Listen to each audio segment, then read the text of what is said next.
Hello दोस्तों, एक बार फिर मैं सोनू आप सभी का अपने YouTube चैनल स्पेक्ट्रम स्टडी में स्वागत करता हूं।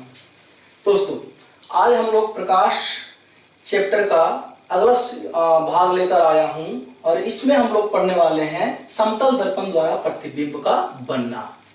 ये जब भी प्रतिबिंब बनता है किसी भी दर्पण में तो प्रकाश के परावर्तन के कारण बनता है। तो यदि और प्रकाश का परावर्तन हम लोग पहले के वीडियो में पढ़ चुके हैं। तो सबसे पहले आपसे मेरा रिक्वेस्ट होगा कि आप मेरे डिस्क्रिप्शन बॉक्स में जाएं, वहां प्रकाश के परावर्तन का लिंक होगा, पहले उस वीडियो को जाकर देख लें। अगर देख लिए हो तो फिर कोई बात नहीं देखे हैं तो जाकर देखें और वीडियो को पूरा देखें। मैं देख रहा हूं कि बहुत लोग वीडियो को पूरा नहीं देख रहे हैं। आप सभी जानते हैं कि पढ़ाई जब पूरी हो जाती है, जो भी टॉपिक है जब वो क्लियर होता है तो अंत में निष्कर्ष निकाला जाता है और अंत में जो निष्कर्ष अगर वो नहीं समझेंगे तो फिर वीडियो देखने का कोई लाभ नहीं है।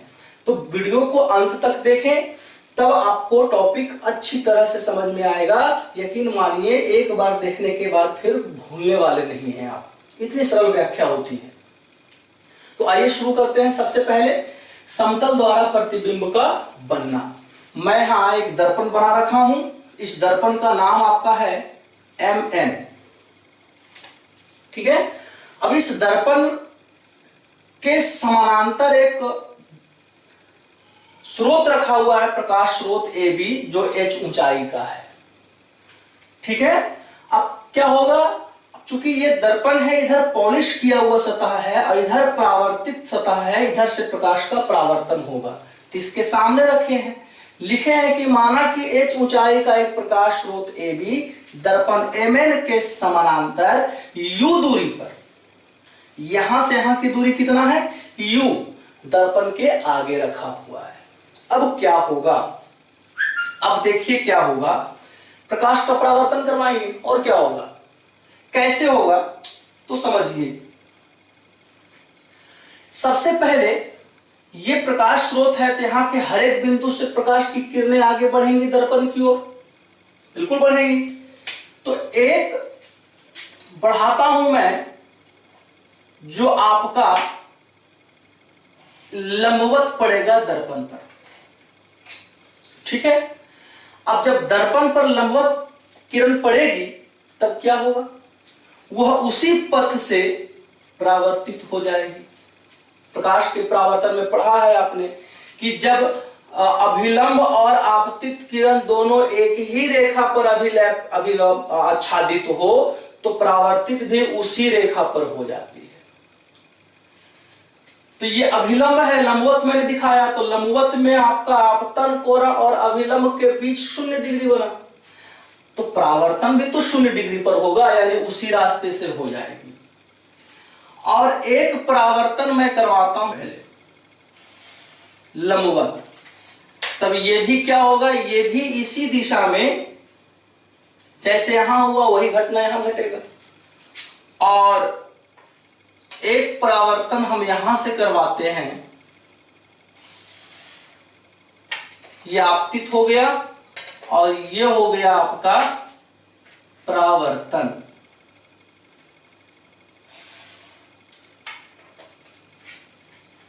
ठीक है, समझ में आ रहा होगा प्रकाश का परावर्तन। तो ये हो गया आपका किया I और ये हो गया आपका R, ठीक है।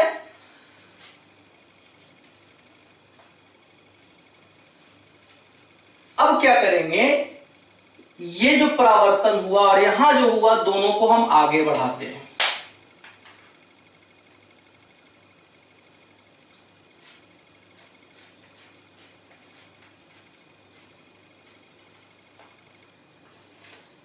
और इसको बढ़ाइए,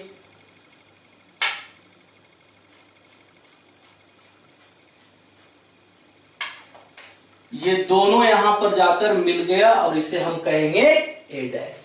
यही प्रक्रिया B बिंदु के लिए करेंगे। तो B बिंदु के लिए क्या करेंगे, एक परावर्तन यहां से हो जाएगा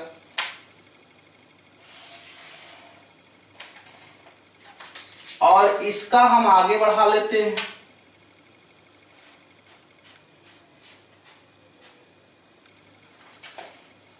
और ये हम जब परावर्तन होगा और इसको पीछे बढ़ाएंगे तो इस तरह से मिलेगा हमें।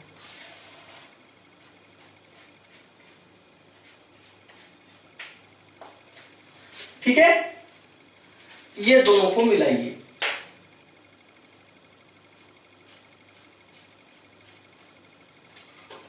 ये हो गया आपका बी डैश। बात समझ में आ रहा होगा? फिर से देखिए क्या हुआ। ए बी एक वस्तु है, चित्र समझना है, चित्र के बाद कुछ नहीं है, मेन ये है जो कैसे हुआ ये समझ लेना है। ये समझ लिए बात खत्म हो जाएगा। तो ए बी हुआ, एक किरण मैंने आपतित करवाया इसी पर, इसका नाम हम यहां लिख देते हैं सी, यहां पर लिख देते हैं डी, ये हो जाएगा ई और ये हो जाएगा एफ।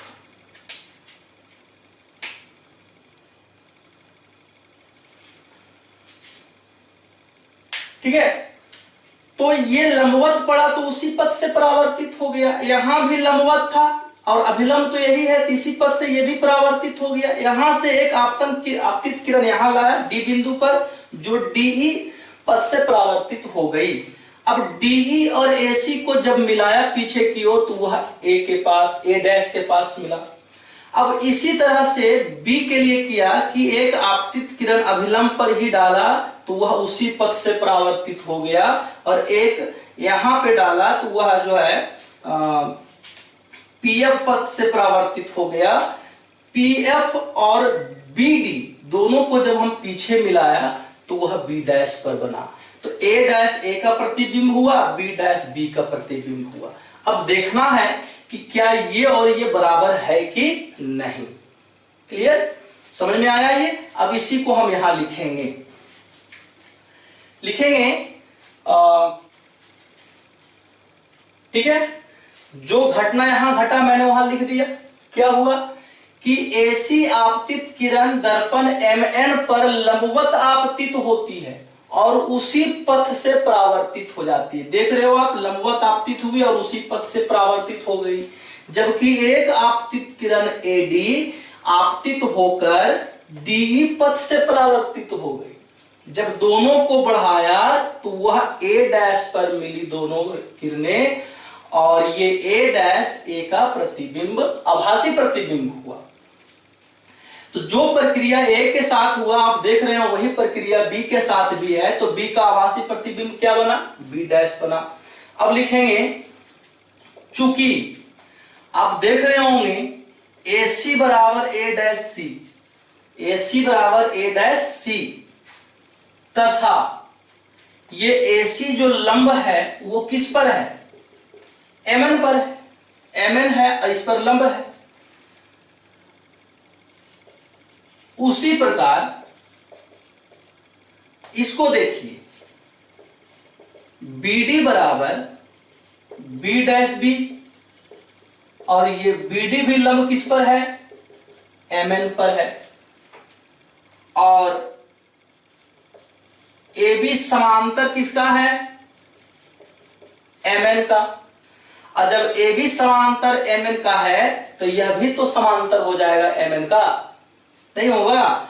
ए बी समांतर एमएन, और आप देख रहे हैं कि ये लंबवत है। यहां पर हमने लंबवत दिखा रहा हूं कि ये लंबवत है भी, अभिलंब है, मान लो ये अभिलंब के रूप में काम कर रहा है। तो जब ये इसके साथ इधर 90 है तो इधर भी तो 90 होगा। अब इधर होगा तो जो इसके साथ जो संबंध है वो इसके साथ भी संबंध होगा। तो इसीलिए ये क्या हो जाएगा?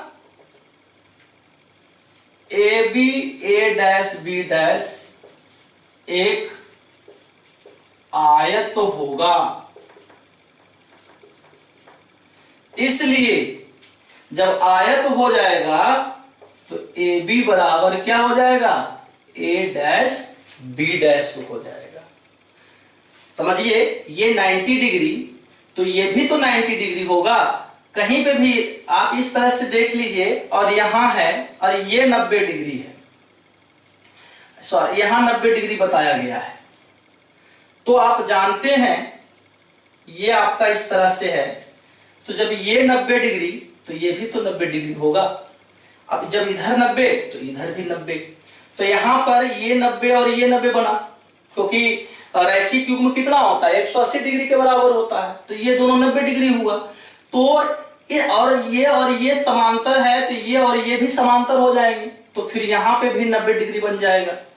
और जब बन जाएगा तो चारों 90 डिग्री हो गए, तो ये ए बी सी डी, ये ए बी और ए डैश बी डैश क्या हो गया, एक आयत हो गया। और जब आयत होते हैं तो आप जानते हो कि आमने सामने की भुजा बराबर होती है, तो ये और ये बराबर हो गया। अर्थात जो बिंब की ऊंचाई होगी वही प्रतिबिंब की ऊंचाई होगी। तो यहां से हम लोग बहुत सारी बातें सीखे, जिसे हम प्रकाश समतल दर्पण द्वारा बने प्रतिबिंब की प्रकृति को समझने में मदद मिलेगा। तो हम अब इसको मिटाऊंगा और प्रतिबिंब की प्रकृति को पढ़ेंगे। तो सबसे पहले आप इसका स्क्रीनशॉट ले लें। तो दोस्तों, अब हम लोग पढ़ने वाले हैं समतल दर्पण में प्रतिबिंब की प्रकृति। मैंने यहां प्रकृति को लिखा है, यहां से समझेंगे क्या क्या प्रकृति है। तो सबसे पहले तो आप देख रहे हैं कि इसका ए ऊपर है और इसका बी, इस जो स्रोत है दीप्त स्रोत या जो वस्तु है, इसका ए ऊपर है बी नीचे है, और यहाँ जो प्रतिबिंब बना है वह भी ए ऊपर है और बी नीचे है। इसका मतलब है कि जैसा प्रतिबिंब, जैसा वस्तु था जिस रूप में, उसी रूप का वह उसी साइज का और उसी रूप का, यानी जो ऊपर है वो ऊपर ही दिखाई दे रहा है, जो नीचे है वो नीचे ही दिखाई दे रहा है, अर्थात प्रतिबिंब सीधा है। तो पहला प्रकृति क्या हो गया कि प्रतिबिंब सीधा है। और आभासी, आभासी क्यों? क्योंकि वह प्रतिबिंब के पीछे बना। जब भी कोई प्रतिबिंब दर्पण के पीछे बनता है तो वह आभासी प्रतिबिंब होती है, लेकिन जब कोई दर्पण के आगे बनता है तो वह वास्तविक प्रतिबिंब होता है, जो हम लोग आगे पढ़ेंगे। उसके बाद है कि बिंब यानी वस्तु दर्पण के जितना आगे रहेगा।